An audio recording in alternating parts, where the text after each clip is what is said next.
Night says, looking forward to hearing more about the journey and how you're monetizing, etc. Good luck.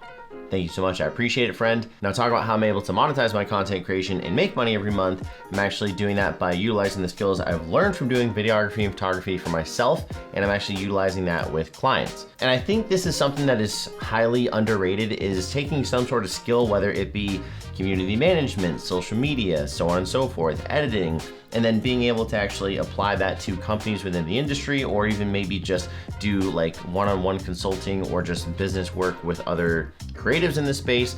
You can actually monetize those skills and abilities and then make money doing it. Being able to take the skills that you've learned and then figure out ways that you can apply it to other areas and make money is huge. And again, it's not just videography and photography. There are plenty of other skills that people are looking for that you might possess.